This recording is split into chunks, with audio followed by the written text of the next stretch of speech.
We made it. Yeah, hello and All welcome right. to Ferrum Heights. This is number 7. Intro is as amazing as always. It's fun. But today we're Look joined, through it. as always, by Mins. Hello. Yes, it's always fun to be back. Always here. I'm not wearing a hat this time. That so is that's true. A first, I think. Oh, do you guys want me to get my hat? I haven't been wearing it. Oh, it's true. Signature green hat. I think we're good though. And joining us today, Combo being our last-minute replacement.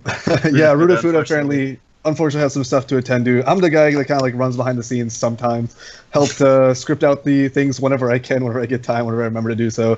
Otherwise, McDareth's got my back on that one. But yeah, it's just been a great time being part of the whole podcast team, kind of on the backside. But now here I am to help out wherever I can. Yes, and finally, our real guest. Yes, our real guest, is H2.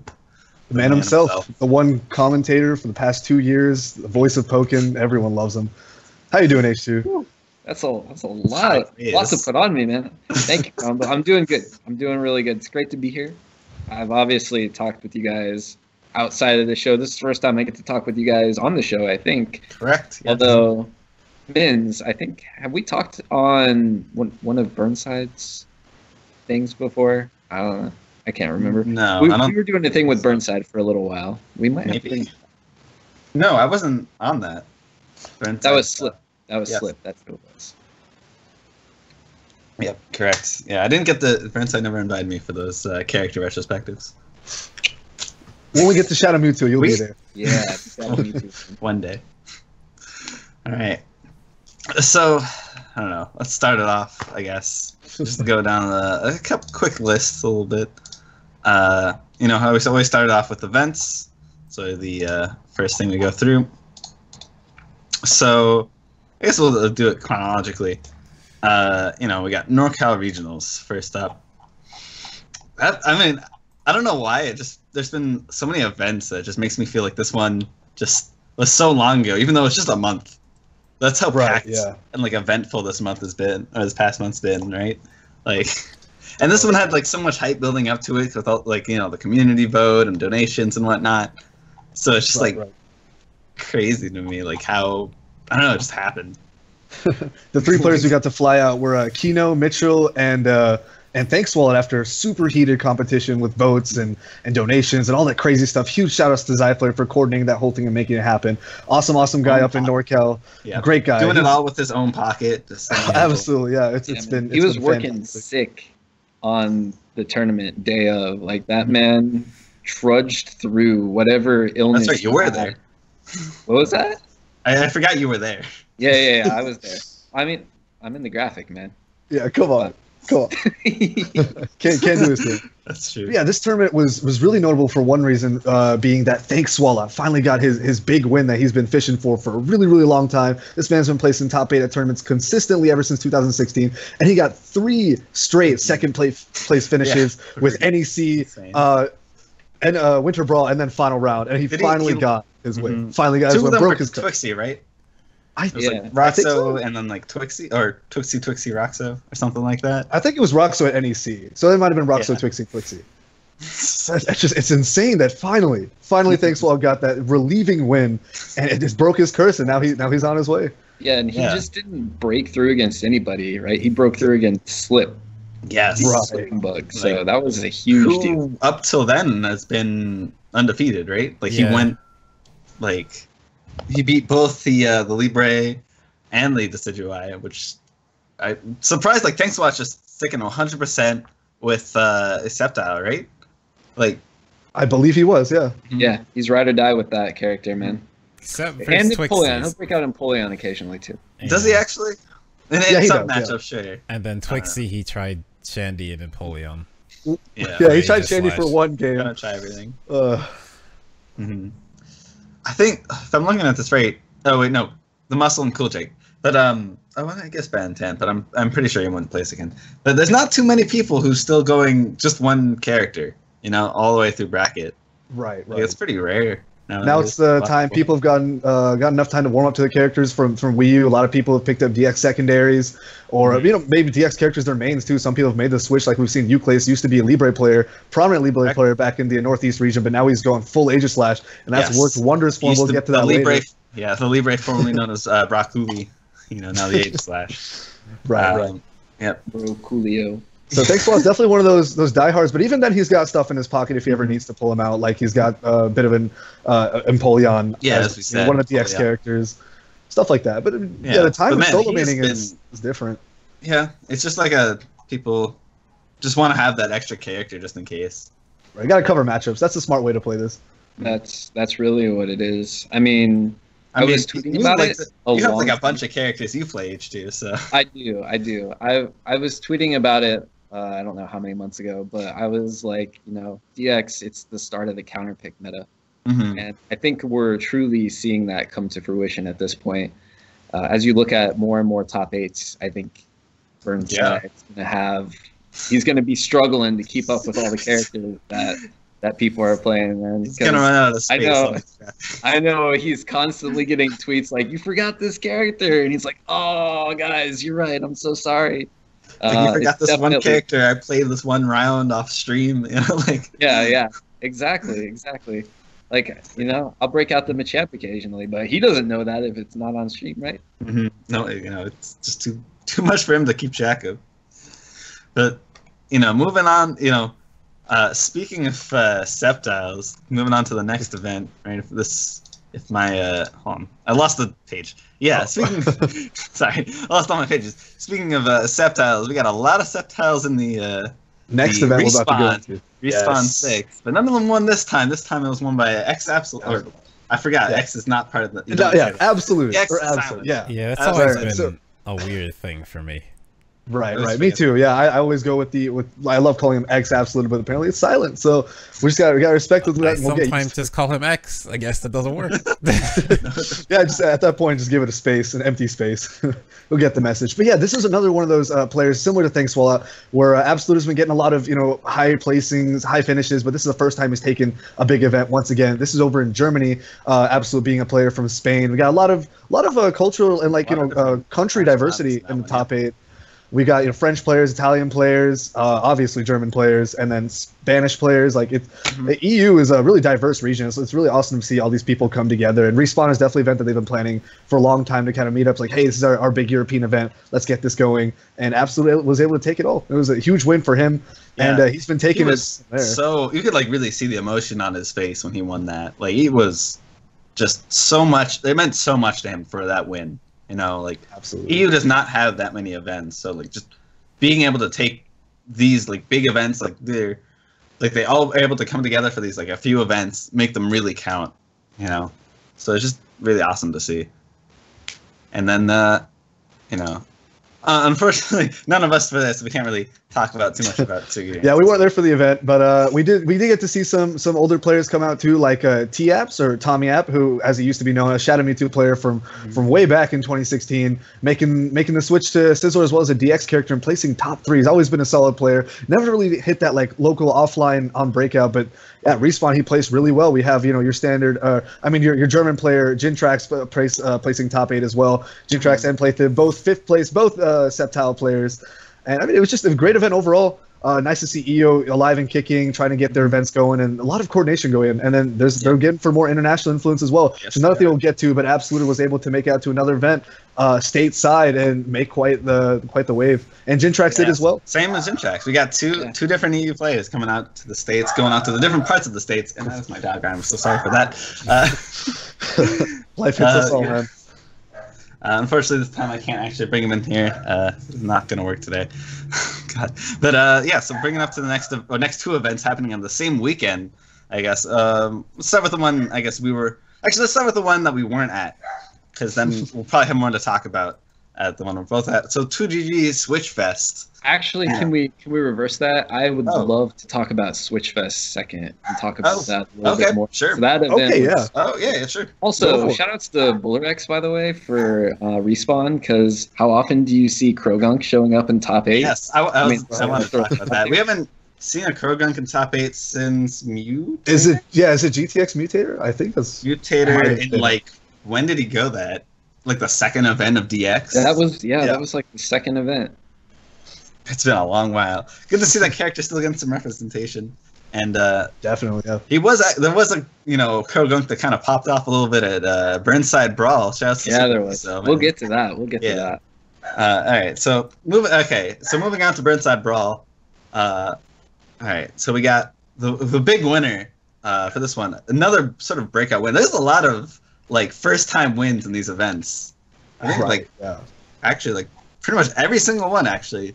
And these are all coming up from like long-time players who've just been hovering in that upper range for a long time. They've always been like threats, but never able to quite break that point of like the win. So it's just awesome to see everyone just. It really is.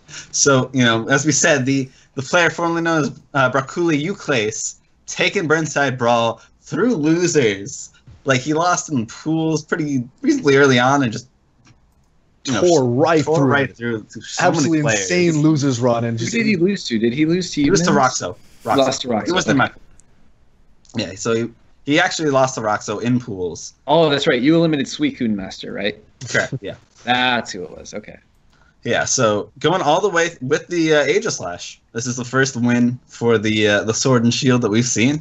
And I believe this was a fully solo Aegislash. I don't think we saw him pull out the Libre. Yeah, it was all Aegislash. Yeah, so if you guys didn't know, Broccoli, as his old tag was, or Broculi, however you want to pronounce that, he used to play Libre. He was a prominent Libre player from the tri-state region ever since 2016. And he took a break for a little bit to focus on school, focus on life, and now he's back playing as Aegislash. So as he's come back, new character, he decided I'm going to go with a new tag as well. He went with Euclase, and now he's been making waves with Aegislash. He's like really showing what this character can do. He's showing off the meta. Twixie is another strong player that's been showing what they can do with Aegislash, and Calon's been working on Aegislash as well. Aegislash win, because Twixie. It's not it's the first solo Aegislash. Solo Aegislash, right. Twixie, of course, has other characters prominent known for Chandelure, but now here, Euclase went entirely Aegislash at Burnside Brawl, took out so many good players, was able to take the entire event. Not only is it a breakout for him, but it's a breakout for the solo character as well, and it's setting the tone for what the DX might end up looking like in a couple months. Yeah, but we also shoutouts to Burnside, man. Taking third at his own event. In his own house, and he got third at it. Like he definitely wrote the script for making his own graphic. Yeah, definitely. I can't believe it. He had to deal with like the stress of playing, the stress of like having 40 people in his own house, right? The stress of running the whole thing. Like making sure everything runs eating the people. Yeah, getting the pizza. Like this man wasn't even alive for an entire day. Just work, and he was able to get top 3 at his own event. It's absolutely amazing. Massive shout outs to Burnside. Yeah, Uchi was calling it. Like it was like there was a script or something, man. There had to be. Somehow this man, event organizer, tournament organizer, player, commentating, doing the whole gambit. He was smiling the whole way through too. Like that's just crazy. Like you could tell, like you couldn't even tell he was that stressed. Like absolutely, he just loves what he does. Yeah, he really gotta respect that. It's amazing, everything about it. So it's a shame. I don't think he let down his hair, which is he didn't. We didn't get ascended. No, didn't get ascended. I do want to give special shout outs to Roxo, of course, the Savage, because absolute savage. Yeah, he played amazingly. Absolutely amazingly. It looked like nobody was going to stop him. And then, Euclase had that losers shows run. up for the run back, too. As Roxo's the one who sent him to losers, and he took down Roxo in 2 sets of best of 5 to able to take the entire tournament. Just a testament to really what happened at this event. Absolutely insane. We had, like, Slippenbug, Maverick, like, it's so many people coming over. I still can't believe so many people traveled to this event. Right, we had Florida players. We had a player coming out from Germany, international representation. Everyone from Tri-State, pretty much. I thought this was just gonna be like a chill, like 16-person bracket, like just hanging out at his house. Right, but it turned out to be an A-ranked real DX professional event. Yeah, we had to fudge a few numbers to make it A-ranked, but What? There's no way. All right. So the talent was honestly like most of the top players were definitely at this event. Right. we had like 40 people, but when I was looking at the bracket, I was like, you know what? This is like stacked. there's like 6 people that I would expect to potentially win this, which is a lot. But then after that, when I'm thinking, all right, who's the tier 2s to win this? We're like 16, 20 people deep that could potentially take the tournament as dark horses, which blew my mind. Like none of these games are free, right? Like every single one was a battle. Like absolutely not. The amount of talent at this tournament, just all like just congested into one small area and just fight it out an entire day in Burnside's house. It's just an absolutely phenomenal tournament. Like even from a spectator standpoint, like seeing the stream, seeing people kind of hand off commentary so casually, and the commentators were all great, and everything just worked out. It just felt really cohesive as a strong event. I remember Uchi giving mad props to Burnside for handling pretty much everything, and even spectator side, even stream side, like everything was just managed so beautifully. Yeah, it's just absolutely amazing that it was all able to happen. There's one more thing I want to shout out about this event. Is I think this is the first event in the tri-state area that was actually defended, like one that had a lot of people coming in and traveling for, that was actually defended by tri-state. By a tri-state player, right. That was top 3 all tri-state players, so shout-outs to that.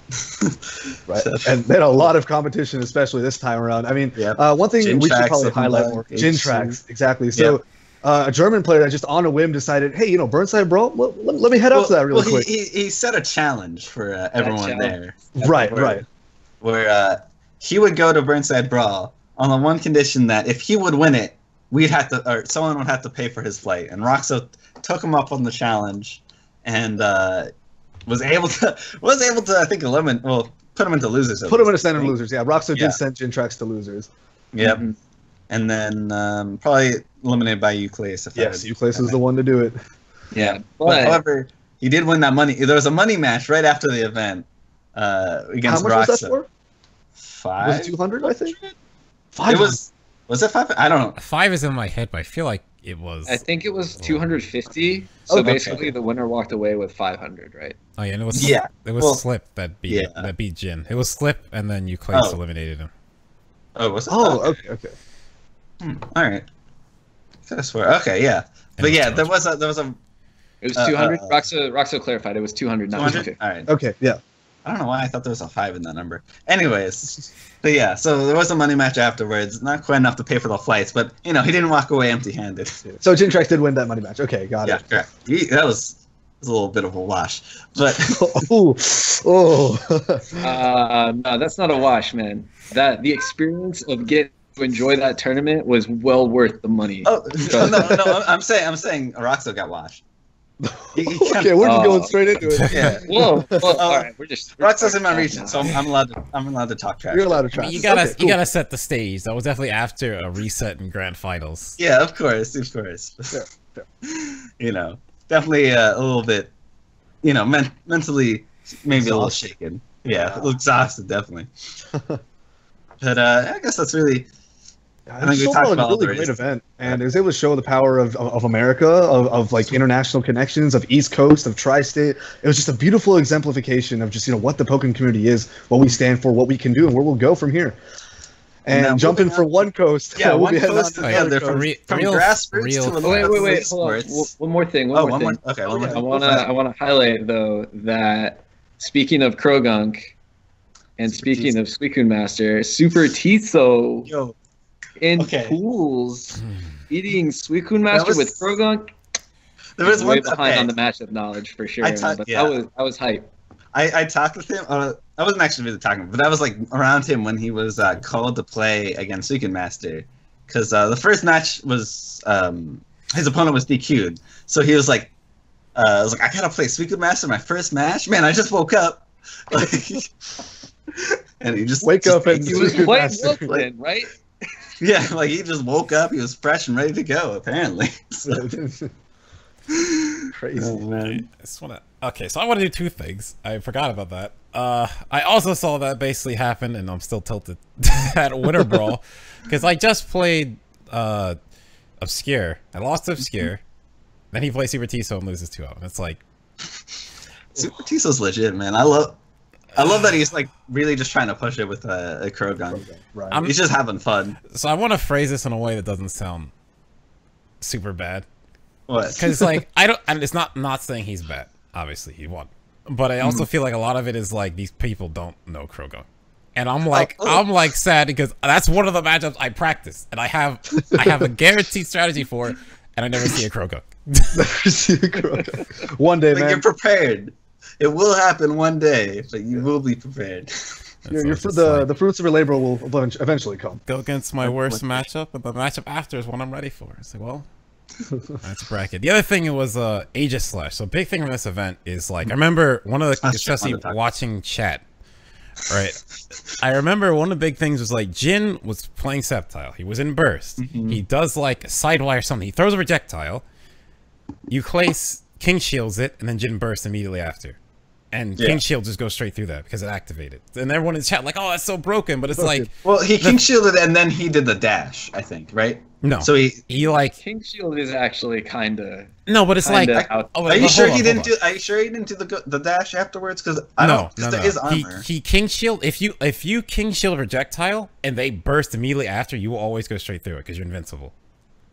No, I guess like instantly afterwards. Yeah, yeah. Okay. So it's just like a little bit or for something. like King Shield, the biggest thing is like. Oh, well, when I think about it, the biggest thing is like you need to play differently. A lot of people when they play Aegis Slash, just like, oh, just tuck my projectiles. Always do it. You really don't want to. You don't want to give him the projectile to King Shield off of. So it's like that part you have to play a little differently. Especially if you have burst. If you throw a projectile and let him King Shield, you now have to like wait. One frame. There is one frame of armor before you can do anything after King Shield. Well, just when you go into shield form, that you can catch and punish them. After the King's Shield. It is very well, it can be hard to get if depending on the character, but it is there. So it is not foolproof. Also you can perfect block the shockwave and you're like super plus afterwards, which I'd never see anyone do.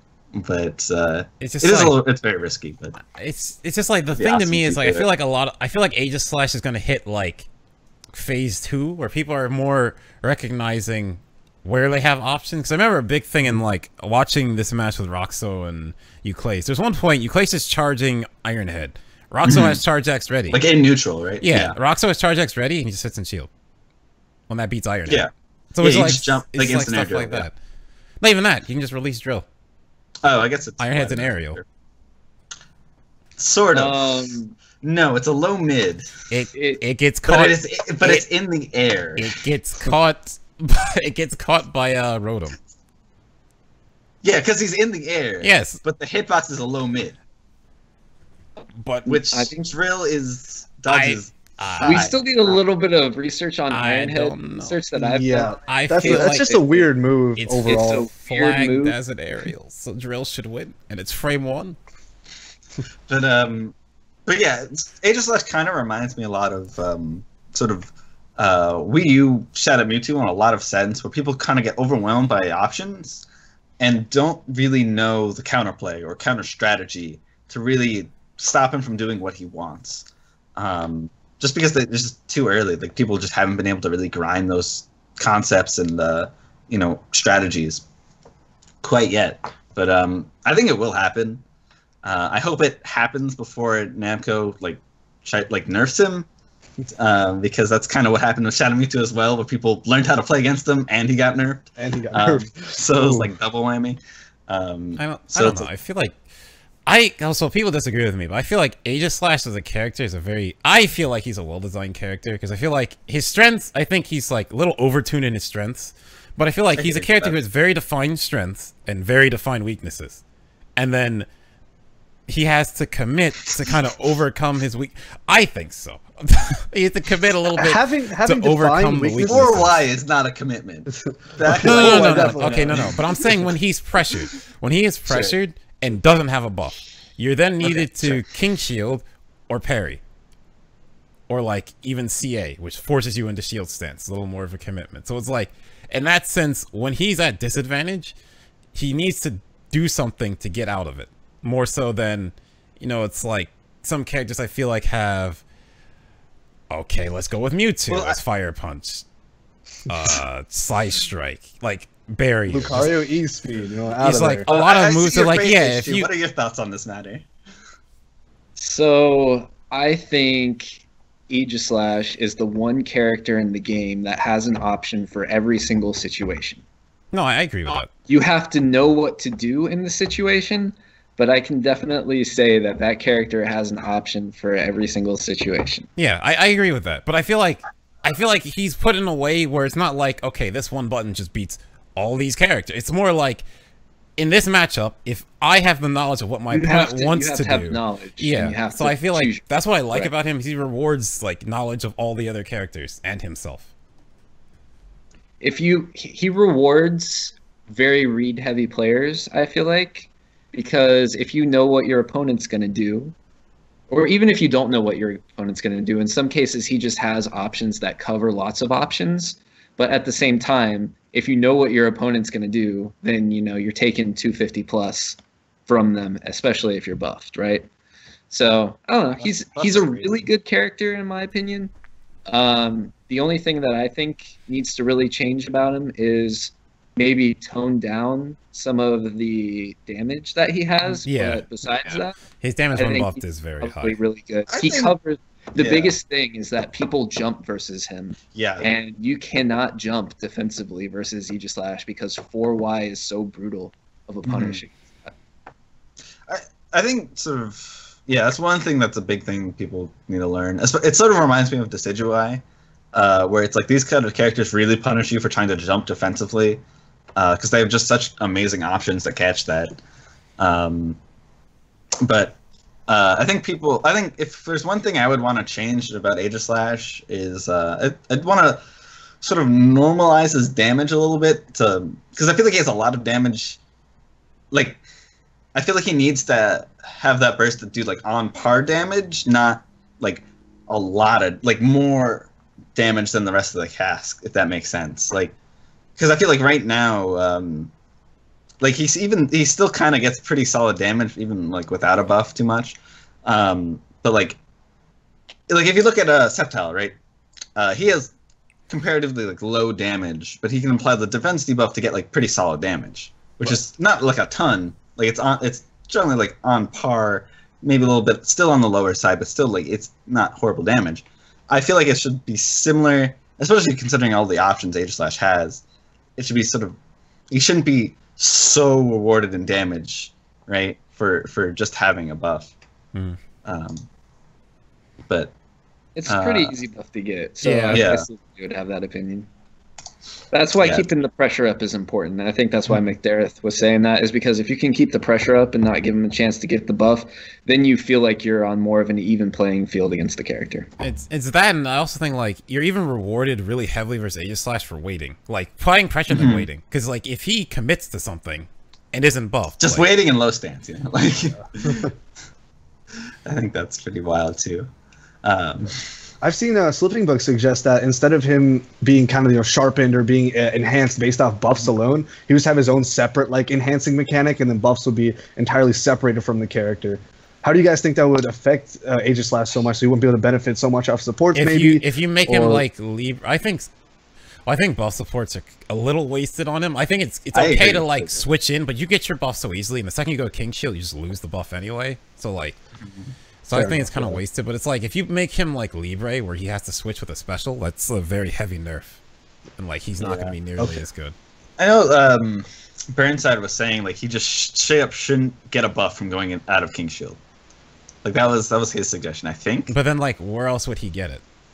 Yeah, that's what that was my comment. I know Field Grab gives him. It gives him a speed boost. Yeah, it gives him a speed buff. Speed buff. But it's like if you take the buff away from Shield form and force it only on King Shield, it's like then that's giant holes now, because King Shield is not a move you can just press in neutral.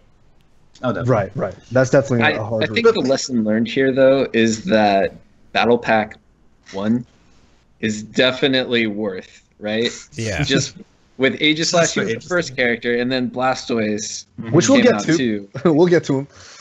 Yeah. We'll get to that conversation, but I think we're getting a little caught up. We'll talk about. Let's move on to the next Battle Pack 1. Right. So from East Coast, I think we've talked about everything we can talk about with Burnside Brawl. So from East Coast and super grassroots to West Coast and Smash or 2GG, which 2GG, right? Which is huge esports, West Coast, like esportsy. Smash. Yeah, like they've been hinting at something to do with Pokemon or Pokken for a while now. It's been months. They've been asking what's the interest in a Pokemon saga or something like a Pokken saga or whatever. But now they found the idea. Let's go with Switch games, right? And obviously Pokken fits right in. Pokken DX being the Switch re-release we got last year. So we got Pokken DX, we got Mario Kart 8, we got Splatoon 2, we got ARMS, we got Puyo Puyo Tetris, Brawl Out, a couple other Switch games. Like it was an awesome event. So that's really we decided. Hey, you know, West Coast has got a shot. West Coast has a couple of scenes going. NorCal. Shout outs to West Coast because they had I think the most entrance of like the side events. Because, you know, Smash is like the main event still, but like of the other games, like I think they still had the most of like 80 something people, right? Like that's insane. Though it was Pokken a lot was of the second crossover biggest from other event, games. I believe. Yeah, a lot of crossover. It was a lot of cool inter-community stuff that I think that can set a foundation for a new kind of Switch FGC or Switch event kind of thing. But that's a separate discussion. But yeah, this event was absolutely phenomenal. Because another thing that 2GG likes to do is like to host compendiums. So they like to have people, you know, they have a selection of people that specialize in different things. You know, they might main a specific character in Smash, or they're known for playing ARMS really well or whatever. And all you gotta do is just raise money, and then the community as a whole tries to donate towards the people they want to see at this event. So Pokken had some representation as well. We had people like Sketchy, Slipping Bug, Fabulous, Absoluted, and Cross Igarashi, I believe, and Catfight.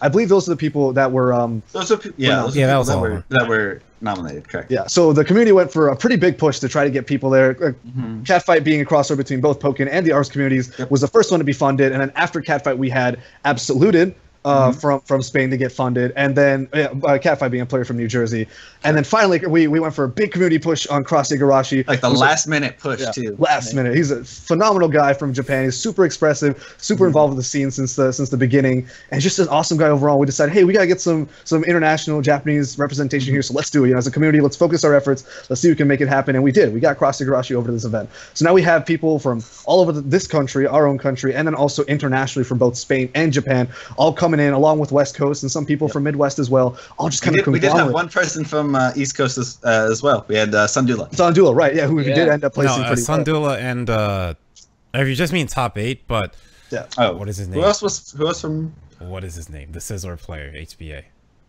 Zucchini. Yeah, Zucchini was there. Oh, cool. I know. Awesome. Yeah, I actually didn't know that either. Yeah. It was super cool to watch Switchfest because there was a laptop at Burnside Brawl that just was playing it, you know, off on the side. So I was able to catch a few bits of it. But there was like a lot of season 1 2016 players that haven't really come back, haven't had a lot of opportunities to go and play. Just like coming back into the game, coming back into the scene, and still being able to play. It was just super cool to watch. He plays really well, right? Yeah, we got to see players like Forrest and T-Lock and Angbad, Respect, Angbad. Sharkum Knight, you know, all these people, West Coast, like Hidden Legends, I believe Couch and or the Muscle were there. I can't remember which, or if both of them or neither of them. I think the Muscle was there. Yeah, Muscle was there. And special shout outs to T-Loc, man, because he was really driving the whole 2GG interactions and getting everybody out there, getting people on the compendium. Like, the people that he picked, definitely good people. You could tell because the community funded so many of them. Yeah, exactly. Yeah, it's a really great event. And I think this bodes well for like the future of Pokken, both in West Coast and in connection with other events and other organizers as well. 2GG gave us the full-on esports treatment. We had an awesome stream setup. We had people facing away from each other. Really, really awesome tournament organization. Good video production. Like, it was just an awesome event to watch. Commentators going in. Yeah, good video production. All that awesome stuff. Yeah, they had trophies lined up. Everything. Yeah, Ruda Fuda and D1 on commentary. It was fun. Oh yes, definitely. It was nice to see both. Combo. Yeah, Rudo, also another one of the veterans from a while, who's been taking a break from the scene for a while, heading off to other stuff, but now he's back. He's fully committed. He also recommended us to start doing some new stuff for the podcast, so you might be seeing that in the future. It was also pretty cool because I think a lot of people started going back to Wednesday night fights, in preparation for this. So it really reignited like the local scene there as well, which was really cool to see. So it was just a huge spark to just everything. We see Alistair coming up from NorCal. You had obviously Absoluted, and Alistair almost wasn't even able to come because his flight was delayed by like 7 hours or something. That's crazy, yeah. A lot of weird stuff happened too. Bad Intent wasn't able to make it. Catfight wasn't able to make it. But overall, it was still a fantastic event. We were able to see the two international players make it to each other. Both Lucario players, both well known and well respected for their characters. Both never having fight it out at the grand finals. It was just like such an perfect story. Such a heartfelt match. They fought in winners finals. Both players are just so passionate. Like you can really just see that, like, feel the passion as they play. Right, like after the emotional victory of Cross Igarashi, an Absolute just kind of stood there, took a couple seconds to ground himself back into reality after such a phenomenal match. They just hugged it out, and it was absolutely beautiful to see. You could really tell, like, even despite the language barrier, despite how there are different cultures, different regions, we can all come together and enjoy something that we all love. And it was really, really awesome to see, especially international representation doing so well. Even if America wasn't able to defend itself, even if West Coast wasn't able to defend itself, we still had an absolutely fantastic event. Huge shout outs to everybody that was able to make something like that happen. Yeah, awesome. I love that event. Yeah, and again, special shout outs to West Coast. Something that I hear, right? I get to hear a lot of talk and a lot of thoughts from people is the West Coast sometimes feels like, man, if only there were more events in the West Coast. East Coast gets all the events, but man, this month they've been putting in work over there. Like, right, NCR, Switchfest, the Wednesday night fights coming back. Tell you what, man, people are putting in some work, and and I hear that appreciation to them. Speaking of sort of other events, I hear what's the event? Super Arcade is like finally reopening, so that's in NorCal, I believe. And so, like, that could be a event for NorCal, because I know they sort of struggle with having some events. Yeah, I mean, they do have their own burst attack every once in a while. They get some decent turnout, some strong players, Zyflare, Fang Shaman, Aqua Gamer, Alistair. A cool time to see, but obviously there's some hit and miss with scheduling conflicts and timing and all that. But even NorCal's putting in the work, SoCal's definitely putting in the work, and they're gunning for mass support for things like EVO and SCR. So we'll see how that works out, but I think definitely West Coast has a new outlook and a new breath of fresh air after Switchfest. Yeah, super excited to see where they go. Also, special shout out to Utah, man. Gardevoir brethren made. Right, yeah, Gardevoir top 8 coming out from Utah, obviously. The name says it all. I didn't actually know he was from Utah. I mean, that makes sense. It does make sense. It's really intuitive. I love it when that happens. Very convenient. Because I'm horrible with remembering players' regions. Like, even in Tri-State, I'll forget, like, which state they're actually from. That's the life, man. So you said you had a lot of thoughts you wanted to talk about H2 on this on 2GG. Did we get to them all, or is there anything else? Yeah, the big things that I wanted to talk about are just the people who are putting in the work to TO over there, right? We have a lot of people, I feel like, on the East Coast who are willing to TO and make things happen, right? And a lot of relationships forged initially through the work of Appleboom, right? And Big E and all those guys in Jabali. But I don't know if the West Coast was fortunate enough to build those kind of relationships. And I'm just really impressed just this past month to see how well the West Coast has been doing. And I really hope that these guys are able to continue with that path and continue to build the scene out there, because they've been doing an excellent job. Yeah, this sort of makes me realize, like, there's been an interesting shift in I guess kind of like dynamic of the different coasts, because I remember in 2016 a lot of Pokken events were more on the East Coast, were like more connected with Smash events. Like you had Apex and a few other different events. And then like East Coast or West Coast was more like FGC events, like SoCal regionals, NorCal regionals. Well, actually, different things. I would say it's FGC events on both sides. Like Apex is really the only outlier that was more so Smash. Well, I meant like locals were more. There's also like on a local level. Okay. As well. Yeah, there's a lot of like regionals and monthlies and kind of stuff that are Smash people, like Guts and stuff, that just kind of like integrated Pokken into it. So that was sort of like in 2016, but I feel like sort of just a thing I noticed was there's been a shift. Like East Coast is now like very FGC involved, and like 2GG is Smash focus. So it's just sort of interesting to see that sort of change in dynamic. It doesn't really mean anything. I just found it interesting. Yeah, just a cool little tidbit. Yeah, that's cool. Yeah, I think we can definitely build something in 2GG, especially since Smash Bros is coming out for the Switch. So that seems to be pretty helpful for the amount of numbers that the Switch will be getting. So lots of event coordination between all the games will just help bolster numbers for everything. So I think in the end everybody wins. So it's a really great opportunity that we're able to start building relations with an awesome company like 2GG, and it'd be fantastic to see where we can go with that. Mm-hmm. And then there's one last thing I wanted to talk about 2GG Switchfest is that we had our first Blastoise in top 8. Yes, yes, we did. Wait, well, I guess comment I made about Burnside forgetting to put things on the bracket. I guess you did. Yes, that's fair. But you didn't play him in top 8. I did not play him in top 8. I played him to get into top 8. Yes. A little shaky on the definitions, but okay, we'll take it, H2. We see you. Actually, I don't know if T-Lock played him in top 8. I think he did, at least for a game or two. He did. Okay, that's what I thought. I maybe made a mistake. I sometimes mix up, especially on 2-day events. I'll just combine them together and forget what happened on which. But yeah, so I guess that's a good chance to sort of transition into the Blastoise. We talked about Aegislash. Let's talk about Blastoise. Well, real fast for the interest of time. Oh yes, right. Sorry, I forgot about that. Let's just go. So H2 is our guest of this month, and if many of you know or don't know, if you're new to the scene, that H2 has done a lot of commentary. Well, now has done a lot of commentary for TPCi and the official Pokemon events. So you want to get your opinions on the first one was CEO 2016. So how did they first get in contact with you? Well, this was all right, so that was 2017, not 2016. Yeah, 2017. Why did I put that? Yeah. So 2017. Yeah. Basically, all I can say is make sure that you have presence on the social medias and that you have your email communicated and everything, right? Because that's gonna be the ways that companies and people are gonna try and reach out to you.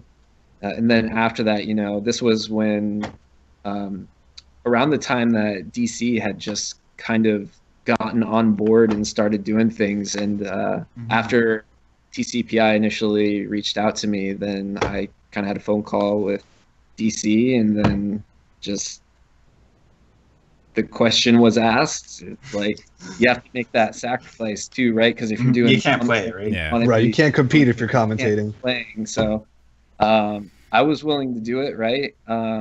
It was definitely, at the time, that was a hard decision to make, to be like, go to the premier events and be a player. That definitely hurt a little bit initially, but you know what? I can definitely say that I think for the community, I think it was worth it. I think definitely I really hope that you guys are enjoying what I'm doing, and definitely if there's anything that you guys want to critique, feel free to critique me, because I'm definitely always open to feedback, and I think that's important for all commentators.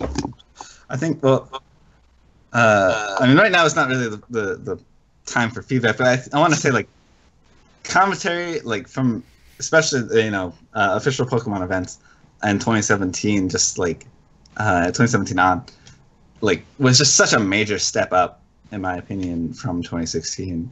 It was just awesome to have sort of people, just my opinion, people more involved in the community actually being on the mic. Yeah. It made the streams and the tournaments and the events themselves more connected to the scene. Made it feel less disconnected, its own thing, and so that was just such an awesome thing to add to every event. Right. I remember last year EU also had community player Soul Calibur get on for its own commentary, and then for Worlds we had Burnside able to make it, which is an absolute amazing breakthrough for all of us. That was such a last minute thing too. I remember it was just DC went into the Discord and it was I need who is a good commentator. Good commentator, yeah. And then 2 days later, Alistair just posted he was oh, Burnside posted videos of him at different events, and just okay. Yeah, a couple days later, we get a tweet from Burns says like, "Hey, I'm going to Worlds, guys. I'm gonna be commentator." The entire community just absolutely loses their mind. It was huge. It was huge for us. We love to see Burnside H2 on the mic at Worlds, and even after that, it's continued. The relationships continued because at Australia, once again, we got to see the two come back together. We got to see H2, and we also got to see D1, another person who's been involved in the Pokken scene since the very beginning. Yeah. Always had a great interest in the game. Shout outs to D1 for being a big part of us and helping us out wherever he can. So we had D1, H2, and Burnside once again, all three back together. They were all three at Worlds, and now we got to see them again at Australia just this year, where Midori and Elm were able to take qualifiers to make it to World Championships. So that relationship between TPCi and the community is definitely growing. It hasn't fallen out after testing or anything like that, so it's good to hear that they probably like us. And I hope that relationship continues to grow. And it would be awesome to see, we also have local TOs and other FGC veterans helping run the events, like Fumu does the seating for TPCi events now as well. Jabali helps run the events. He goes on site and does a lot of stuff for them as well. So it's just really awesome to see like TPCi definitely embracing the talent that the community has and is able to put that into good effort so that everyone involved is able to have a good time. TPCi is able to see satisfaction from his players, spectators, competitors, and commentators, all that, and everyone's able to do the respective role. Everyone's able to enjoy their time. So it's really awesome to see where we can go from here. We still got internationals coming up for us. We got Sheffield Regionals. We got World Championships. There's a lot of awesome stuff. So I have a question for you. Speaking of on the topic of commentary, H2. So what is so there's been a lot of talk recently about Pokken commentary. I mean, there's always been talk about it, ever since 2016. It's always been a hot discussion topic of like every event. What is your opinion on commentary in Pokken and like sort of commentary in general of FGC? Because there's a lot of like issues in Pokken are also issues in like a sort of greater FGC as a whole, So I'm just curious about your thoughts. So it's really a commentator's job. If you were to try to summarize their job in as simple a definition as possible, it is their job to engage the audience. And I think that initially that was the struggle for us, right? And in some cases we still do struggle with that, at certain events occasionally. Maybe there's just a challenge or something, somebody's distracted, things come up, right? But you see that not just in our scene, like you said, you see that in other scenes. And I think that engaging people is just a very simple way to put it and a very understandable way to put it. So your job is just find ways to engage people. And Burnside did a really good job of summarizing ways to do that. He touched on a lot of things very recently on Twitter with an excellently big, absolutely commentary thread. Great post. Even DC was like, "This is the best thread of about commentary I've ever seen." Was it DC? I thought it was. Oh, not DC. D1. Yeah, D1. Yeah. Even TK Breezy shared it as well and agreed with it. Yep. So obviously, the commentators, not just in our scene, but in other scenes, are feeling like that some of the things that we do are respectable and noticeable, and they take notice. It's actually back at CEO 2017, I had people telling me that they were watching me for my commentary, even though they weren't necessarily interested in Pokken. Oh, really? So commentary is definitely improving in our scene, definitely important. And just if people are watching you for the commentary, that's like a massive. Sorry, sorry to interrupt. But if people are watching you for the commentary, that's a massive step up from people literally muting the streams. Absolutely, yeah. I heard that has happened occasionally. There are some comments that I've seen where that's been a thing.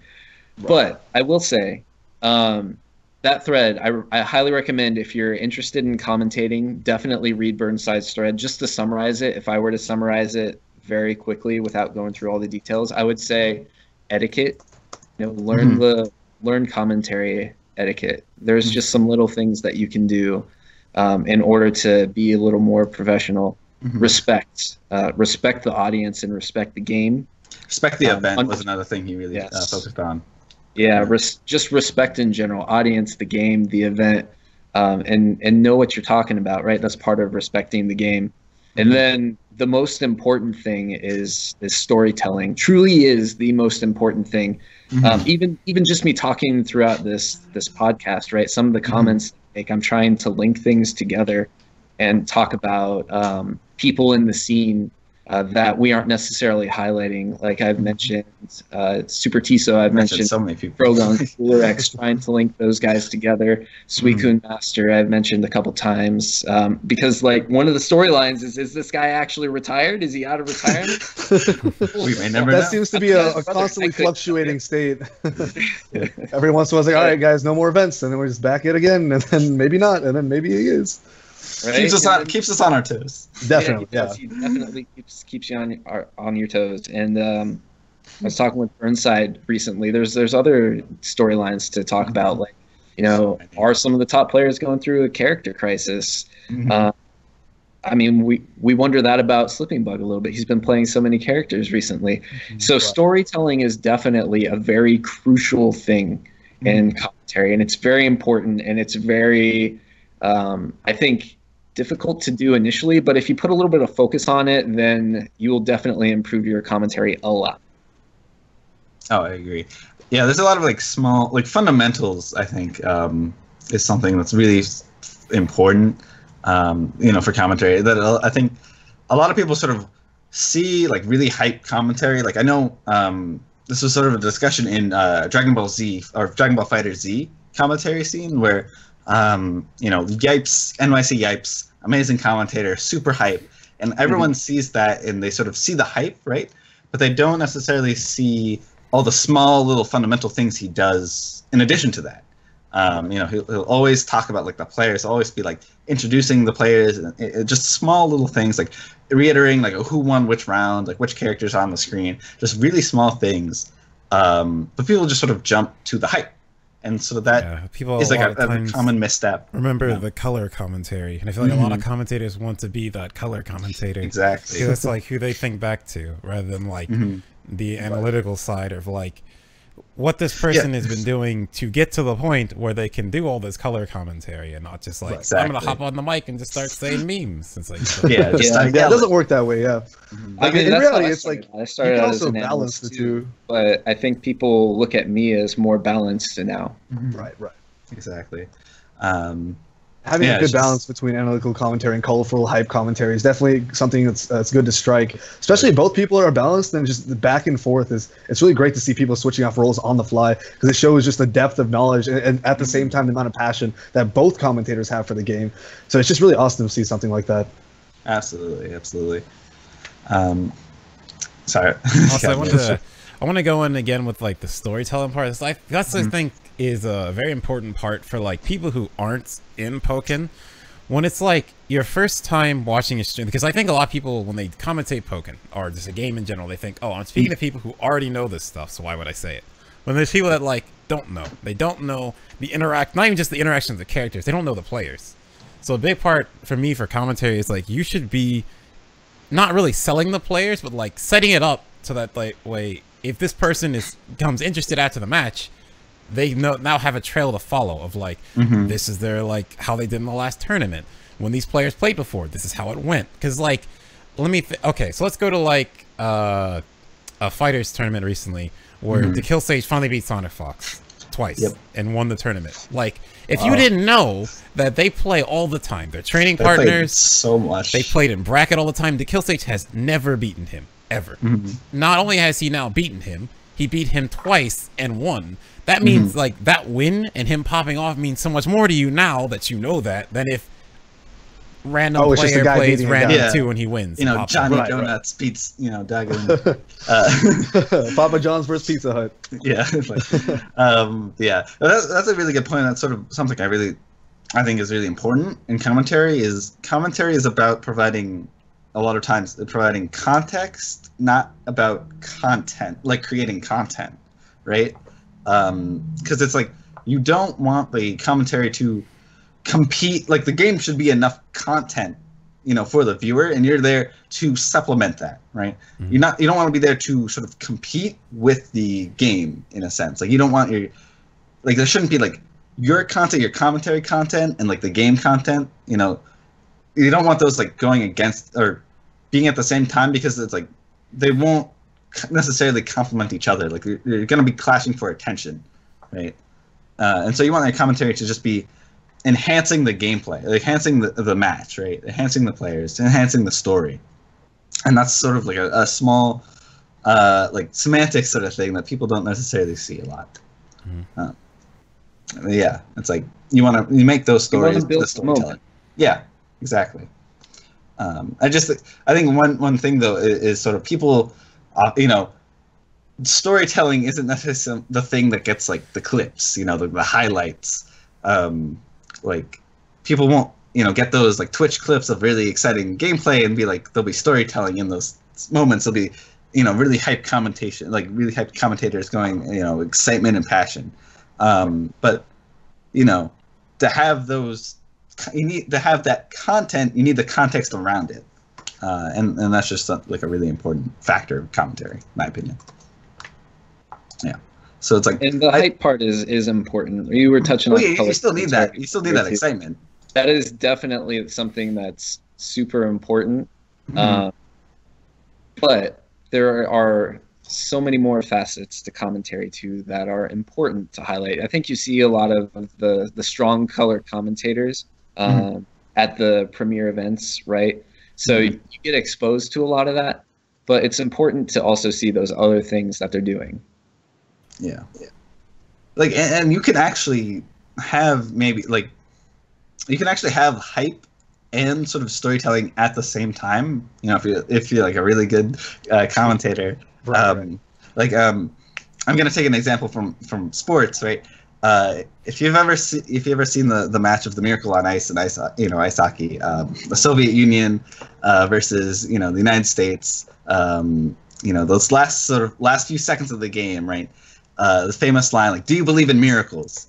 Like that. It's like such a classic line in sports commentary, but it does that one line does tell a story in and of itself, right? Because it was such a big upset, right? For that this ragtag group of like college age U.S. players were able to beat this unbeatable Soviet Union, right? It was just like this miracle, and it's just you can have both of those at the same time, but you can't.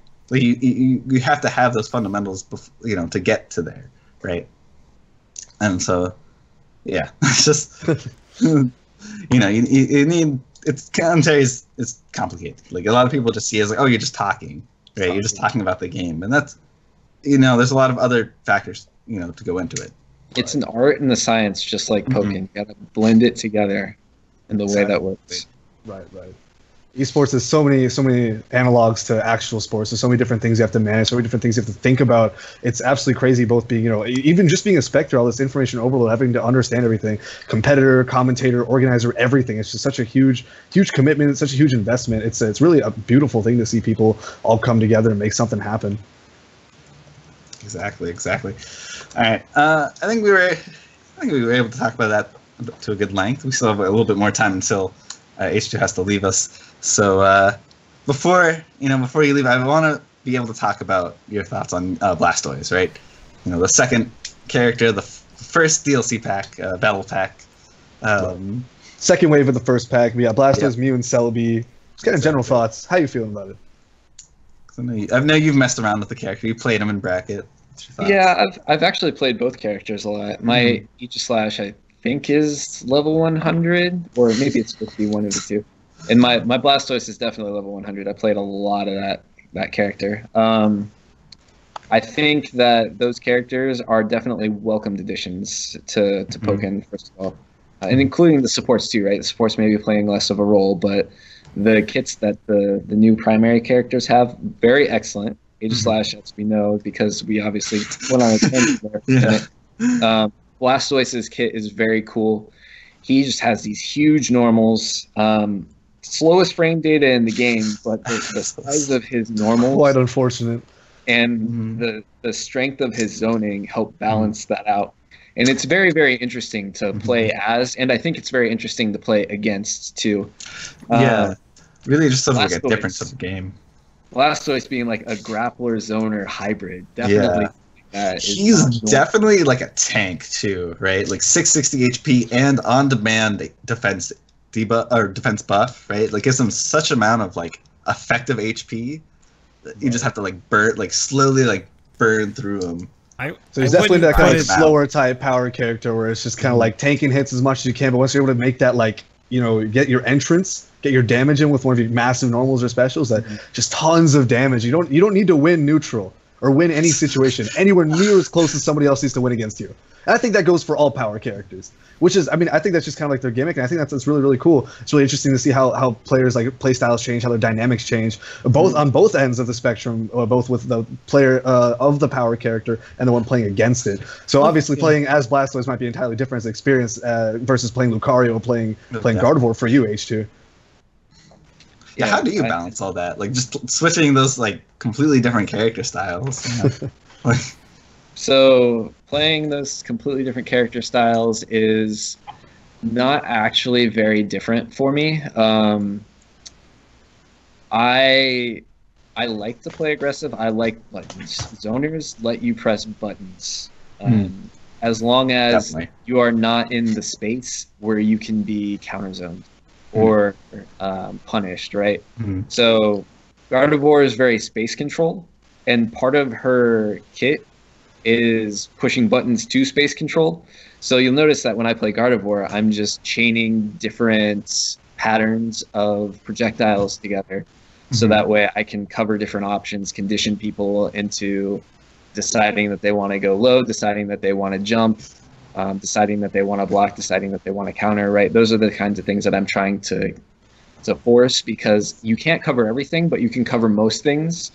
So she's a very interesting character. She has her own very unique play style, very weak defensively. And then you go over to Lucario, who has some of the best frame data in the game.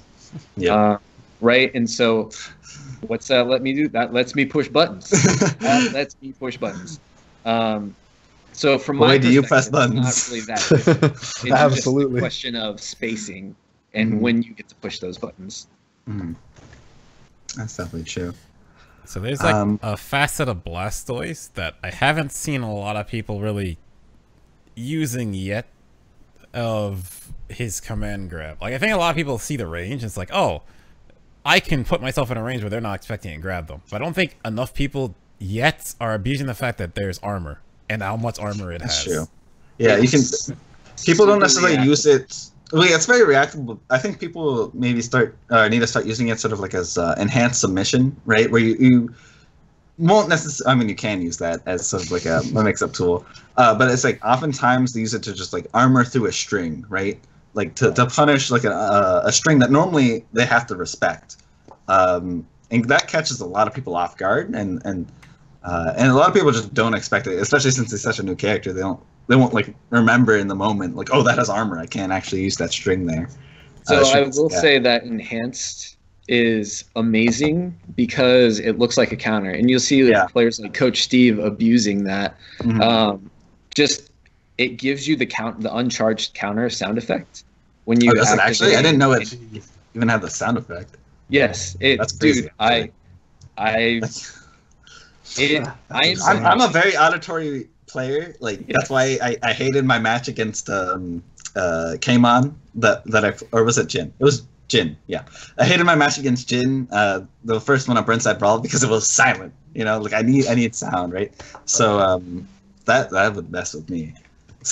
I'm conditioned to behave a certain way when I hear certain things, and I actually tweeted out probably like a month ago that if I fight a Blastoise in bracket, I might have to play without a headset, so that way I don't have to deal with the counter mix-up or the command grab mix-up. Wow. So it's definitely a real thing, and it definitely gets people. We've seen it get people.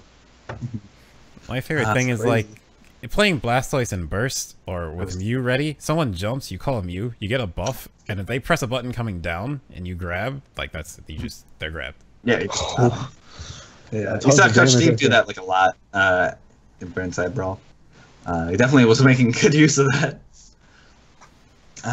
There's something that I sort of want to talk about in regards to just like all characters a little bit.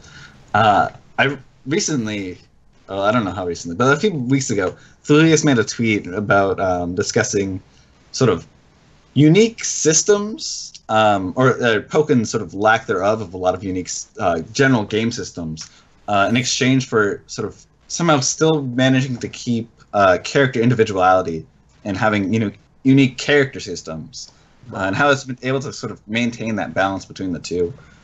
which most games sort of struggle to do. They struggle like. It's a hard thing. I mean, Ben and Namco really have decades of experience in the fighting game genre, so it's just really awesome to see their expertise come to life in something as unique and colorful as Pokken. Mm-hmm. Yeah, like, it's really impressive just how many different styles they've been able to push this game with, right? Like, especially with the newer characters in DX, like they're really just pushing what a character can do, like what the limits are, right? Like, can they have a character with, you know, such bad frame data, but like such crazy buttons? Like, if they actually succeed, right? That like, will it work? Or like a character with like tools with everything and like, but potentially constantly switching phases, constantly and switching forms. stances and forms, and have like, 6 different like passive abilities, right? Right. I know, it's just, or like the Decidueye who has all this air movement. Like, it's just, they're always pushing, and still making these characters unique. As we might have all just seen, unfortunately, H2 has to go. Thank you so much for being on the show. Thank you for making it, even if it was a little. You had to go early. Just greatly appreciate you being here.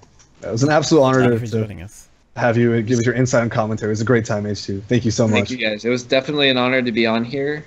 Maybe we could do this again sometime. I really appreciate the time, and shout outs to you guys for continuing to do this and host these events for the community. It's definitely noticed, definitely appreciated. I tune in very often for these, so just keep up the good work, guys. No, thank you. It's always a lot of thank you. All right, have a nice night, and we'll see you. And I imagine the stream layout is about to get completely messed up. A nice little break, so we'll be back soon.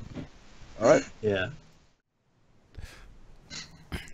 Do I exist yet? Yeah. So welcome back to Ferrum Heights. I'm alive. Yeah, Sorry about break. that. Fix the overlay with H2 needing to head out. We still got stuff to talk about. Yeah, we still have some stuff to talk about. We still got a few more topics left. Right. I guess started off is an event I accidentally skipped over. It happened literally just this weekend.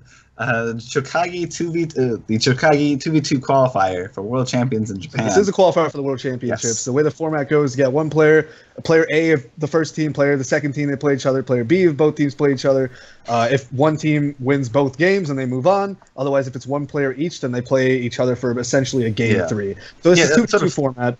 Think about it as sort of like a best of 3, but with each round a different player. Right, yeah. Instead of, that makes sense. So it's just sort of it's called Waseda style. Waseda style. There we go. Yeah. So the way Japanese qualifiers works is like it's just first place qualifies and that's it. But to balance it out, Japan does have more qualifiers. Yeah. So last year they had 3 qualifiers, and this year I believe we will also have 3 qualifiers. Versus last year's of North America's 1 qualifier, and then this year's also have only 1 qualifier for North America. Where in this case, the top 4 gets qualified. Correct. But yeah, so for here, earlier we had Subutan qualify from Japan, and now we have Mikuki and Taruta. Yeah, at Springfest. That was a previous qualifier, and then this was also a 2v2 qualifier. So we have Mikuki and Tarutaro. We have some amazing just character representation coming out from Japan. Subutan, a Libre player, and then now we have Chandelure and Gengar. So this is actually our second returning competitor from Worlds 2017, Mikuki. First being Elm, of course, who qualified at the Oceania qualifier. Yep. Elm and Midori. So now we that's our currently we have our 5 qualifiers. We have Subutan, Mikuki, Tarutaru, Elm, and Midori. So far they're all Japanese players. 1.5 of a Japanese player, half Australian, technically. Right. Right. Something interesting to note is that the 2v2 qualifiers are still played on the arcade versions, so that's why you're not seeing any DX characters here. You are seeing Darkrai, which some may consider to be a DX character, but technically was an arcade character before DX launched. So DX exclusive characters are Decidueye, Aegislash, and Blastoise as of now. We may or may not get some more in the future. We'll touch on that later. But right now, what you're seeing some pretty common names like Itu, Tonosama, Azazel, all at the World Championship. I love the fact that Azazel actually just teamed up with Tonosama. He was like, I'm not, I don't want to deal with this matchup anymore. I'm tired of it. Tonosama, please don't be on your team. Like, just you can't beat him. Don't make me play this matchup anymore. Right. But once again, got zoned out by another character. So struggle never ends. He almost did it too. Like that was the craziest thing. He almost beat the Dark Side. Zazel's just a fantastic player. He's the winner of Final Boss last year. Like he's just insane player. I'm sure we'll be seeing him at Last Chance qualifiers once again this year. I'm fairly confident. He made it last year. He came out on top. Came on top in LCQ and got third at Worlds last year. Got second at Worlds the year before that. So fantastic player. This won't be the last we'll see of him. Yeah, I doubt especially it won't be the last we see of him because even if he doesn't qualify at the next event, which is the the Chiba qualifier, which is general. It's like a general Pokemon event, right? It's effectively similar to the internationals in NA, and in other regions, of course. But so it's like. Only one player will qualify for that one, but I already hear words on the wind through the grapevine, of course, that Japan is definitely planning an invasion into LCQ, which this year only has 2 qualifiers. Yeah, from what we know, is 2 qualifying spots. So last year's LCQ stacked 137 people, insane amount of people stacking up on the West Coast, and only 4 people made it out. 3 of which were Japanese players. One was a surprise North American player of Wizards. I put Wizards down for winning, though. I just want to say. I had him in making it in, so I made the right call there, McDareth. Nobody was expecting it, but the kid pulled through. I'm calling him kid on the same age as him. Anyway, so now we only have 2 spots. So the competition has quite literally doubled. Like it's absolutely insane out, and Japan is still looking into invade. So it's gonna be crazy to see what happens at LCQ this year. If Japan takes every spot at LCQ, to invade again. Yeah, they already invaded Oceania, and they got both those spots. And they obviously got their own qualifier, so that comes up to 6 players. Elm is just the world traveler. It's like, qualifier spots? I don't want to do in Japan. There's a tournament over here. I'll just go over there. Let's go over there. Last year, Elm qualified through the European over in DreamHack Sweden, and this year he went through the Oceania as well. So if Japan is really a world every open spot, we'll have half the bracket be Japanese players, which is a scary thought. I haven't heard any rumors of Japanese players going for European or NA qualifiers, but not as of now, right? So we'll see where that goes. They probably could if they really wanted to. So here's the other thing, right? So I was like a little. I think alliteration is kind of the word I want. Analogy. Let's go with that. To like other like esports scenes where it's Koreans dominate those scenes a lot of times, and they slowly start like Overwatch now, where a lot of the teams are supposed to be regional teams, but they're mostly Korean teams. Yeah. And now it's like with Pokken, it's like obviously Japan has had the advantage because they had the game first, but now DX is out and it should be more even. But now it's like Japan has 3 qualifiers, and every other region has 1. Yes. On top of that, they're so bloodthirsty that they're going to travel across the world to open for their spots, and they know that they've got the potential, they've got the skill to pry open that spot from that region's hands. Like they're insanely, incredibly powerful players. These people. Let's not say that they're taking these events free. Even Oceania, which is not known, they really not known at all. For people don't really know too much about that scene, right? Yeah. They put up a fight. They didn't let the Elm and Midori take that. Definitely. Easy. They're still fighting. So players like Komachi and awesome. Shout outs to the Australian Pokken scene. They've been kicking since 2016, and they've been down their up and downs. But it's like this is the unfortunate truth, right? They got a qualifier, and then no one won. Got invaded. Yeah, no one qualified. That's like technically we got a seniors player from Australia, so there is still some. Some for the division people are looking at. No one qualified. I used to be a senior, so I respect the division. All right. Speaking of which, I haven't heard anything of Japanese senior qualifiers. It might just be a 2016 situation where there's just none for some reason. But there were some in 2017. Technically, they got the spot. They just go straight to the LCQ. So maybe they might do that again. I don't really know. They might be saying Yusuke once again. Yusuke Kata, dude. Amazing. Yeah. I mean, touching up on like other esports, I know at least League of Legends has sort of not quite region lock, but you can only have like a certain amount of foreign players on a team. Like two foreign players.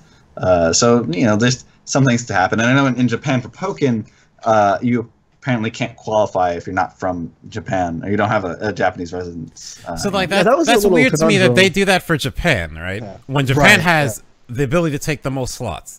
But yet, a Japanese player can travel to any other region and still qualify. Still take the spots. Yeah, that was a little bit of a weird thing that we faced last year, especially when we had North American players travel to Japan for the qualifiers, and they were straight told to the face that you guys cannot qualify.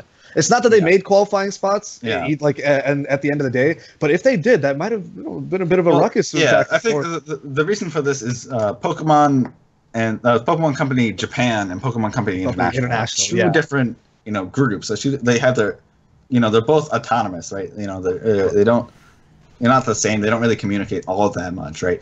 And so they can do their own things, have their own rules, and that's just how they want to do it, So not much anything can do. It's just unfortunate when it's supposed to be, Pokemon Worlds, right? And for Pokken, it's going to be probably 75% Japan. Well, 50% is the maximum thus far. All right. Yeah. 50% would be the maximum, but that's still a lot. There's two LCQ spots. If you think someone for Japan is not winning that. No. I'm saying including Japan, Japan winning that. I'm saying there'll be 50%. Because to be 2 LCQ, 4 from Japan and 2 from Oceania, so that's 8, and it's a 16-man bracket, so 8 out of 16 is 50%. Yeah. Unless they invade other regions too, which is possible. We haven't heard anything. I mean, maybe not. I don't know. We'll see. I think most Japanese players tend to want to go in like a big group and go for like a one big push, and go somewhere like they can explore the city and have a fun time. Especially after NEC 2016, in the middle of nowhere, they kind of didn't like that. But yeah, like Memphis, Tennessee, definitely a great place to visit. Great trip. They want to make it an experience. Oh, sorry, Nashville. Sorry. Yeah, Worlds is in Nashville. Okay. Not Memphis. My bad. They're both known for music. That's why I was like, that was my connection, and that's why I got mixed up. That's all good. Yeah, no, that's sorry. Yeah, that's Nashville. Yeah, so that's gonna be really exciting to see. I'm glad, the 2v2. Fun little fact: not a single. There's never been a time where arcade and console have been on the same patch, same version. Ever. Never once. Never once.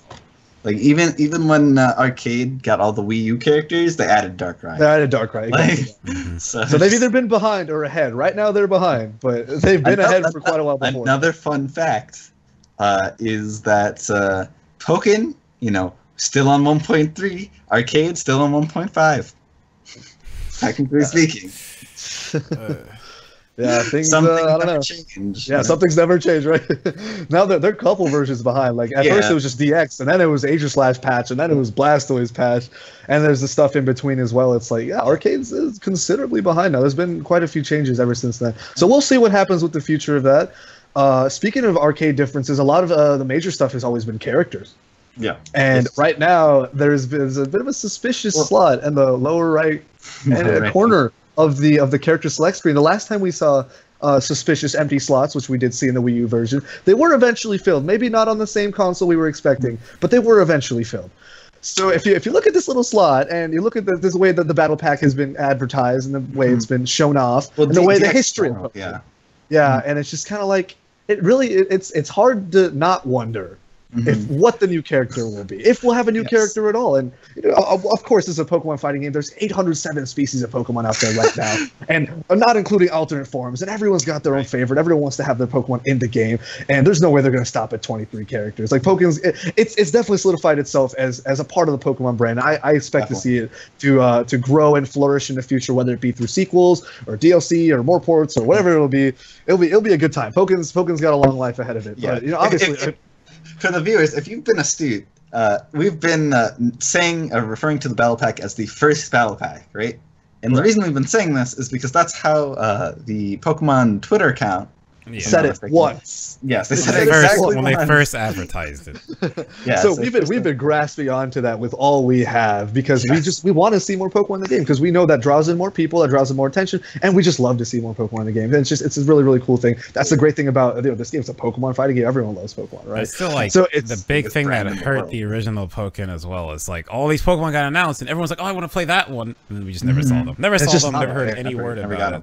Yeah, and it took way too long for us to get it stateside. But now we're up here in the forefront, and we've got more opportunities for more characters on the way. So a lot of people have been wondering different things like, oh, are we going to see more generational representation? Like, you know, a couple generations like 5 and 7 only have one character. Or are we going to see more type representation, like rock and normal types don't have a playable representative yet? Or are we going to see the speed archetype? Yeah, speed is the only one that we don't have a new character for since the right. So, like, for example, in the arcade cycle, when we got those 4 arcade characters, they each filled one of the 4 archetypes: speed, technical, standard, and power. And now once again through DX, we've had decidueye, normal, right? Standard. Standard. Sorry, standard. We've had technical and Aegis/, power and blast. Power and blast. So we've got a speed character slot open. We've got normal rock types open. We've got generation representation open. So it's like, are they going to follow these rules? Are they not? Are we going to get another power character, another standard character? Are we going to get another Gen 1 Pokemon? We're going to have another fire type. You know, it's all these little, you never know. Bandai Namco loves throwing curveballs at us, and that's what keeps us on our toes. That makes it a lot of fun. So people have been wondering a lot of stuff, a lot of predictions going here and there. What do you guys think? Who do you guys think is going to be the next Pokemon if we do get one? No idea. I mean, there's no, like... Are there any? No, there's not a single like normal rock type Pokemon. There is not. So it's going to be either or. So, yeah, it's got to be one of them. Hopefully, I imagine if they're going for types at all. Yeah, I feel like they would try. I hope it's not a water type because Bandai Namco hates water types. They've just made them some very interesting and questionable decisions regarding water type Pokemon. Right, sweet. Feels bad, man. But we'll see. I mean, there's some speculation, like maybe it's gonna be like a Gen 8, but you know, you never know. I mean, that would be crazy. That's the big thing with E3 is E3 is right around the corner, and there's a couple things coming up real soon. They could tie an announcement to Pokemon itself, the new game. They could even tie an announcement, honestly, to Smash. Because here's the thing about it, right? There's a high chance Smash did it before.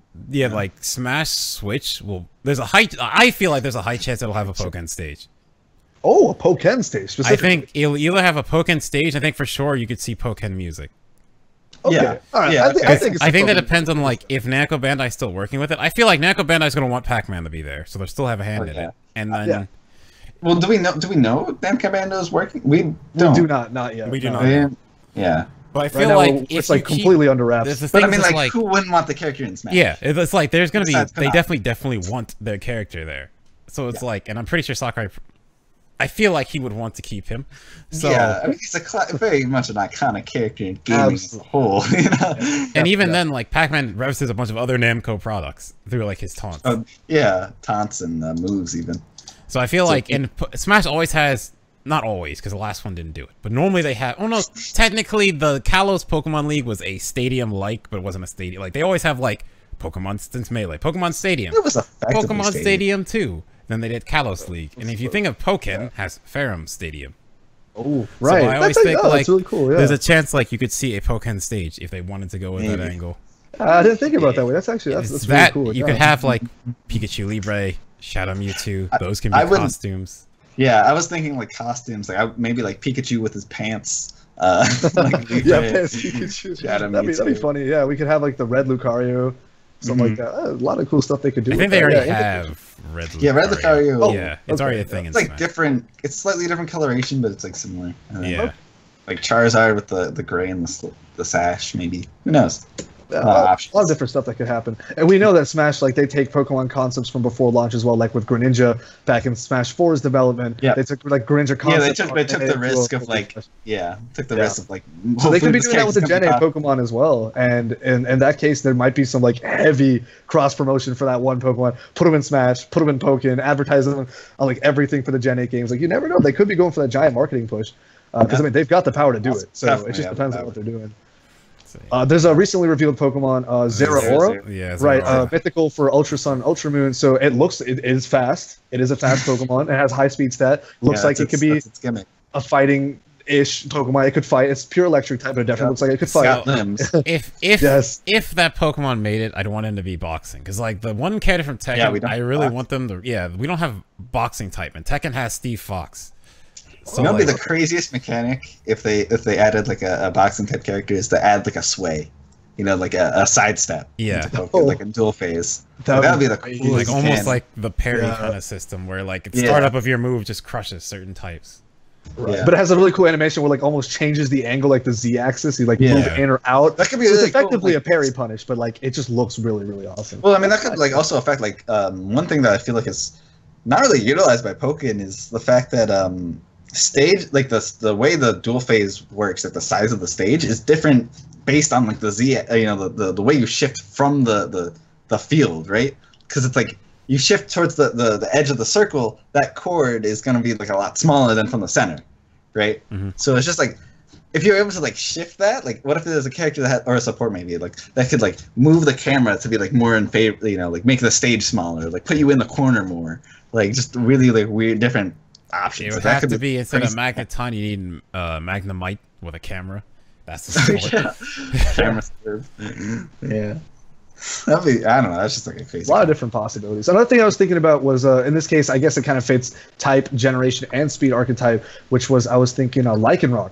Yep. So the two of the Lycanroc forms are fairly fast, which are being the Midday and the Dust forms. They're all three forms are pure rock type.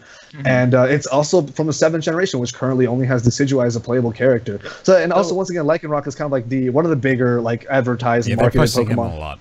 Yeah, well, especially the Dusk. Yeah, Dust form. That's the form, right? Dust form, which is in the anime, and they push that in the games as well, right? Like when the games launched, or Ultra Sun, Ultra Moon. So they could easily just put in like Dusk Lycanroc as a playable Pokemon, and have it be a faster type of Pokemon, be a quadruped as well, which would be really nice to see. A faster and we know they had like a bunch of different like scrapped quadruped movesets because they like were trying to find one for Absol, yeah. Right, and they never felt like one fit.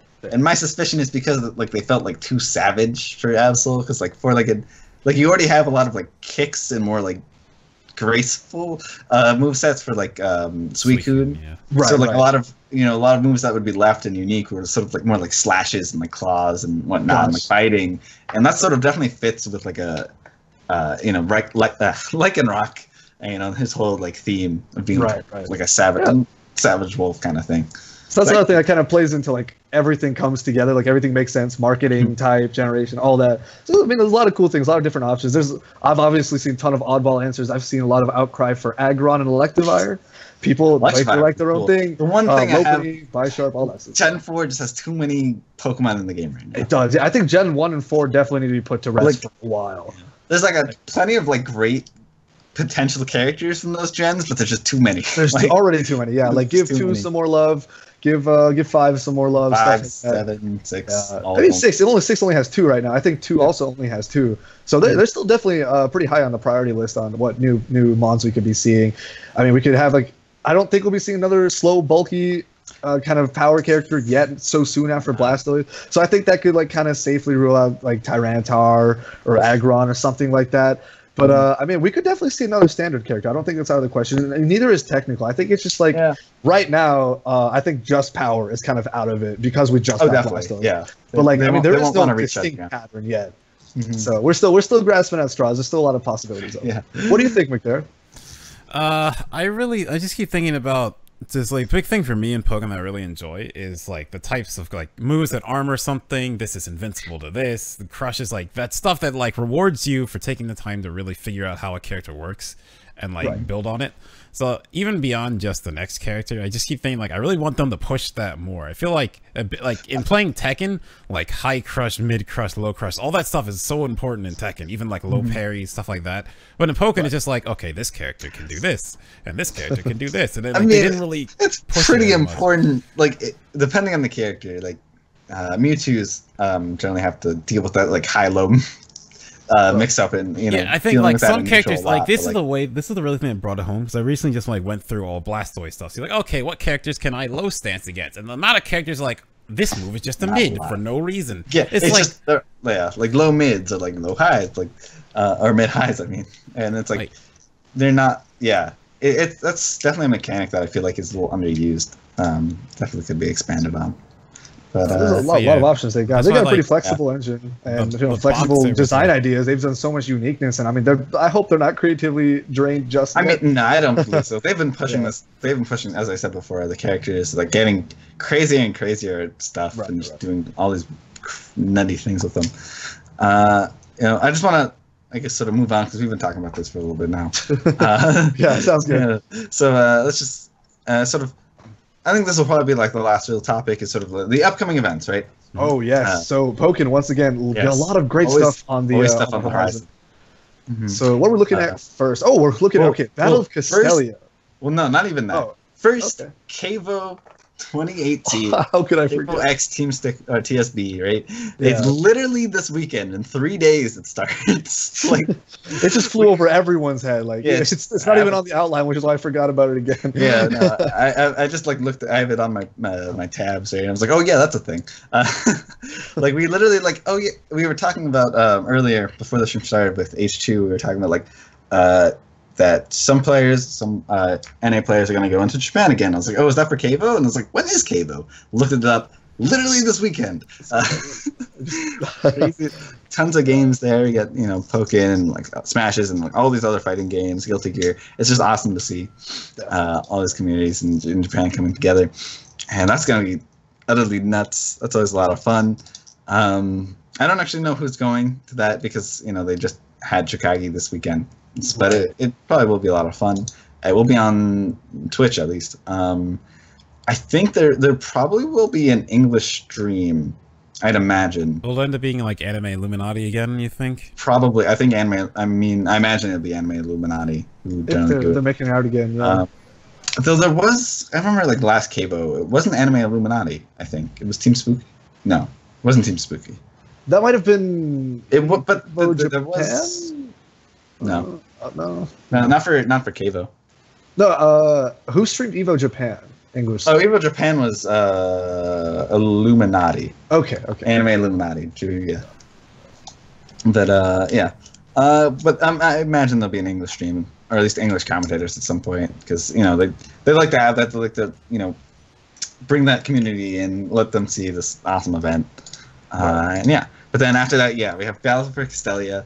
The event in Manhattan, Chinatown. So Tri-State already being like a very active region, they've got a ton of people always going at it. And then Coach Steve's been doing a lot for his scene, both in Neo City Brawl. He's been hosting up like switches and free fights. Way back, like if you remember, it was TNT, Tuesday Night Throwdown. Yeah, Tuesday Night Throwdown. City. That event was more or less started by him. Like he would be the one who brought his setups, right? The monitor, the game, the consoles. Like he was the one that really set it up and like got it running and whatnot.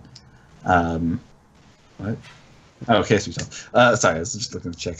But yeah, Coach Steve, he's and Raid on Fire. They've been putting a lot of work for New York Tri-State scene this past months, and it's just super cool to see. And like Coach Steve really just loves the scene. He's putting so much into it. Like with Battle of Castelia, he's sort of reaching out. He has all these connections, like shadow connections, and he's reaching out to every single one of them. He knows. Like he knew a guy for the awesome graphic. He knows. He's getting in contact with Bifuteki, right? For the stream, stuff like that. Yeah. Get in contact with 00, the venue. Do a lot of his generosity and effort doesn't end there, because he's actually be flying out the winners to North American Internationals in July, which is another event we'll talk about in just a bit. This is such a big thing for Coach Steve to put in. This is like, it's almost like its own little mini circuit, little path to trace yourself through to the World Championships. So it's really cool to see this kind of involvement from the community, this kind of generosity coming out from awesome people like Coach Steve. Seifler does the same thing for his region, always helps out with flights and stuff like that whenever he can. And it's really, really great to see all like this kind of TO involvement. Coach Steve, on top of that, is also just a phenomenal player on his own. Yeah, like he was playing a lot of Blastoise at Burnside Brawl. Blastoise and Garchomp, Weavile, Pikachu. Great. I don't think he went. I think he just went. As far as I know, he just went Blastoise and Weavile at Burnside Brawl. Right. Yeah, he's got those characters. But he has other characters as well. Another thing to shout out about him is that as part of the there is like a little mini circuit for the locals in New York City for Neo City Brawl. For this season, the last season it was a Switch. For this season, it's a flight to LCQ. His connections with the TPCi, they don't end. He just funnel back in one way or another. He's definitely doing a lot for the community. It's super awesome to see. And then speaking of one more thing I want to talk about for Battle Castelia is that we already have some confirmation of players coming into New York just for the event. Twixie coming back into the game. He's been on a little bit of a hiatus. He's coming back. It's going to be his first event back. And it'll be super cool to see him compete against Tri-State in New York.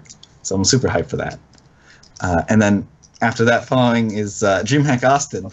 Ooh, this tournament hits right home for me. Absolutely love this event. So DreamHack House has always had like a great history with Pokken tournament being one of the first big majors way back in 2016. Players from all over the country come over. 2017, we tried to hold that. It was the first. It was the first. Yeah. And it was also a qualifier for the World Championships. Yeah. And back when Season 1, we had a little bit more of an expanded circuit here in the States. And, and then 2016 went. That's when we kind of solidified who's top players, what characters are good. Suicune, Sceptile, Chandelure meta way back in the day. Super nostalgic. 2017, we kept that going, and we tried to see what we could pull off with a little bit less company involvement, but it was a lot of community run. It's a huge shout outs to Jabili for helping us make that work. And then once again, we're back again this year, and we'll see where it goes. We have a lot of people coming out. We have a lot of fundraisers running, especially for Doghouse over in Florida to help us stream the event. Yeah, and lots of people tomorrow will be like a big, UDL is going to be streaming and trying to get like a fundraiser going to, get community to be able to help donate to get, Corgi or Doghouse Pokken or Doghouse Esports to get it over and be able to stream it and be able to just make their community or make that event just the best it can be. Absolutely. Yeah, there's a lot to be going. There's a lot more international. We have Canadian players coming out. We have a lot of national involvement from both West Coast, East Coast, Midwest. Like everyone's coming down to Austin, Texas for this event. So it's definitely one to tune into. It's one I hold very close to my heart. It's a great event. We'll see where it goes. I mean, we've got more stuff coming out after that as well. So it'll be a good time. Yep. And then I think we don't have it on the list. I'm ashamed we forgot it. But what is the European qualifier? Oh, Sheffield Regionals. Sheffield Regionals. I think that's before. I don't remember when those. Yeah, I don't know. Because I remember every time I saw them talking about that, it was just like to be announced. So. Oh. I want to say they're mid to late June, but I'm not sure. I can check right now. I don't know where we. It's unfortunately we don't have a thread on the project, a channel for it. Forgot about that entirely. Yeah, you gotta shout out the European players. You can't let them go ignored. Yeah, so it is going to be before international. It's going to be June 16th through 17th. So it is mid June. That's going to be happening before. So once again, we're going to see. Last year we had players like Absoluted and Fabulous, and because last year we had the qualifier was my favorite European player, Elm. Oh, Elm, of course. That's how Elm qualified last year. European and Australian. Yep. I guess it is this year. Right, but then also it's like all of Europe is focusing. This time it's going to be in the UK. Last year it was in Sweden. So all of Europe is going to be focusing on, once again, we're going to see Absolute for a more international representative and stuff like that. So we'll see where it goes. Yep. It's gonna be great. And then obviously we have the NA Internationals, Columbus, Ohio, once again coming back. This was an event I have fond memories of. It was a lot of fun. In 2016, really cool venue, and just like a lot of. I hope this time. Well, this time I hope we're in like the main like area with the other games. Because I know in 2016 we were kind of put in our own room. It was a cool room. Don't get me wrong. It was a really cool room with like really cool like decorations, and, like a stage, and all these really cool setups with it.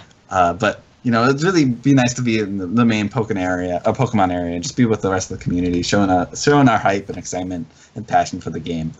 And yeah, it's just gonna be super fun. I love it's a reasonable location for majority of the community, not so much for West Coast. And there goes my dog. Yeah, your parents, my dog. Unfortunate, but yeah, it's gonna be a lot of fun. I know there's Ohio, that sort of region has like a ton of amazing players, right? Like Thulius, H2, like it's pretty stacked. So it's gonna be a lot of fun, a lot of great competition. Awesome. I can't wait to see how it turns out. I guess H2 won't be playing because of commentary, but right.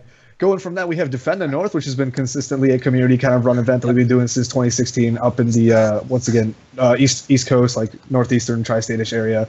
Also event to see all the players come out whenever they can make it out. I mean, yeah, you're just going to see your tri-state regulars most likely, have Burnside or Euclid. There might be some extra people, because I know, Defend the North 2016, we had Suicune Master come up and take it. I believe we had Boss Hog also enter. Boss Hog enter as well. We had a few other people travel a little bit. I know 2017, I think Twixie, maybe. No, wasn't that Summer Jam? Was Twixie? I'm pretty sure Defend the North wasn't won by someone from the North. No, because I thought the last Defend the North was Shippo. Oh, that might have been. Yeah, right. That might have been it. Yeah, that might have been it. Yeah, you're right. Maybe I'm just bad. We all are. Yeah, I think that grand finals was Shippo and Roxo. I'm gonna see if I can find it. Defend the North 2017. But anyways, yeah, Defend the North. It's the City of Brass, right? They're the ones who organize it. If I'm not mistaken. Awesome event. If you guys are in the air, definitely check it out. Otherwise, hop in on the stream. We've always got a stream going for events like that. Another thing that's coming up on the horizon, actually recently been announced, is that we're going to be one of the official side events at EVO 2018, which is a big push from the community, especially after last year where we had the EVO drive last year. We got second place to Marvel, so we thought, let's go out to EVO anyway. They showcased off DX, and we had our own little side event that went out pretty well. We had a stream for that and everything, commentators. It was a good time. So this year we're going to be a little bit more, officially endorsed by EVO. We're going to have top 4 play out on the main stream. That's going to have other side games as well. So that's really big. It's like four other events, if I'm not mistaken, maybe. Yeah, something like that. It's pretty exclusive. 4 other side events. So it's like we were able to. I'm super awesome that we were able to make the cut for this.